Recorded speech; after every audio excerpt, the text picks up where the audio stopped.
A suspect surrenders. A weapon is recovered. A confession is signed. Within hours of the shooting, the investigation checked every box required for a conviction. The event occurred in MP Nagar, Bhopal, a high-density urban corridor dominated by coaching institutes and thousands of students. At 10:27 a.m., a student named Sia was shot in broad daylight.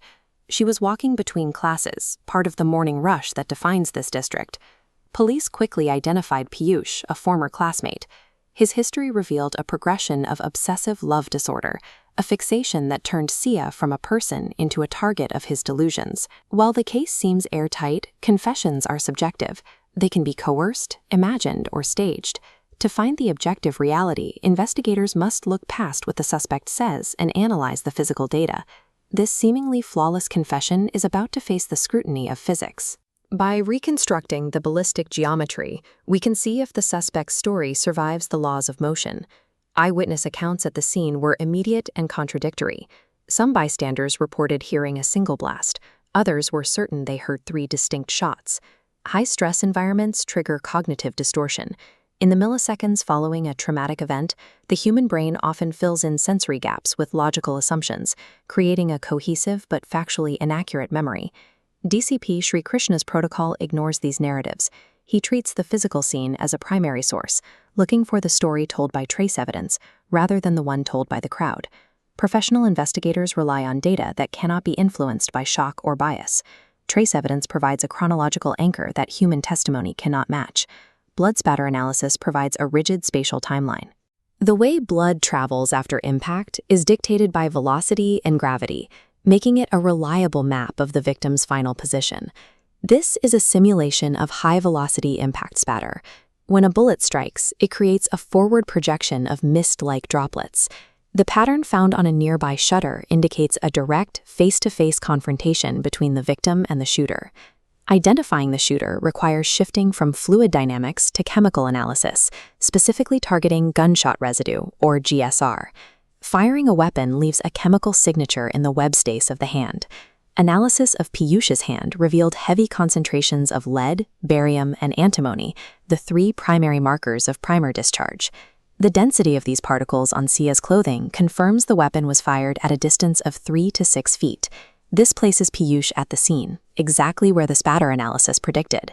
The chemistry proves Piyush fired a gun in close proximity to the victim.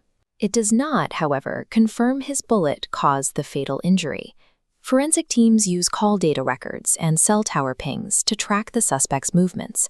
This digital trail provides insight into his psychological state in the days before the homicide.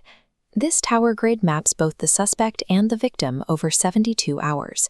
The 2 nodes move in tandem, showing that Piyush was consistently tracking Sia's location across the city.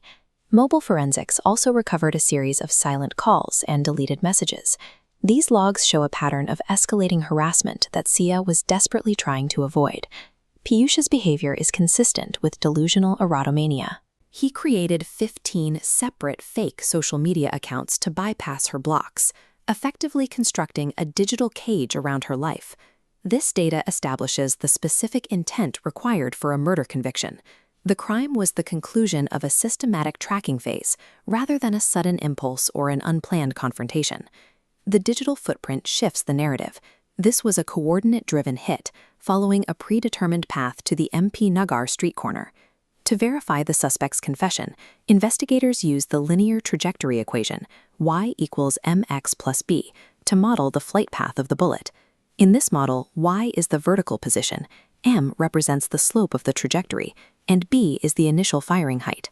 This equation allows us to visualize the exact path the metal took through the body. A critical anomaly appears. While the bullet entered the left chest, it followed an upward exit deviation of 12 degrees.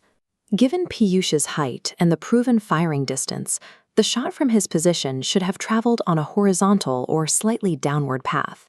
The 12-degree upward slope is a mathematical mismatch for his physical location. This creates a physical contradiction. The forward impact that pushed the victim backward cannot also account for the simultaneous rotational torque that twisted her torso during the fall. A projectile from the front would push the body in a straight line.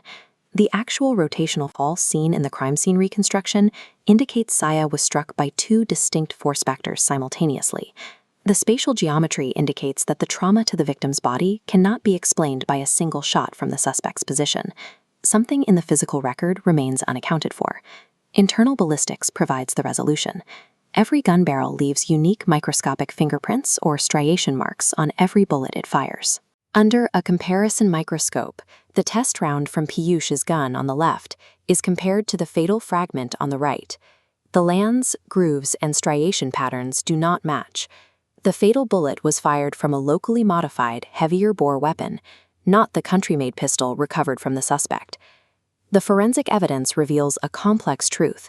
The surrendered suspect fired his weapon, but a second shooter, using a different firearm, delivered the kill. This reconstruction shows the true sequence of the hit. Piyush acted as a high-profile distraction. As he fired from the front, the actual killer fired the fatal round from a secondary angle at the exact same millisecond. Call records from a burner phone show a go signal sent seconds before the shots. This connects the shooting to Raghav Mishra, a coaching instructor who mapped Piyush's obsession and utilized him as a tactical shield to mask a professional execution. The acoustic overlap of the two shots ensured that witnesses only heard one event. It was a synchronized execution, where the suspect's own delusion was used to provide the perfect cover for a murder he didn't realize he wasn't committing alone. Human perception is easily manipulated by narrative and shock, but the physics of the crime scene remain constant. The only objective truth is found in the trace evidence. To see the full case files and forensic reconstructions, visit the full investigation at ravindrapastor.com.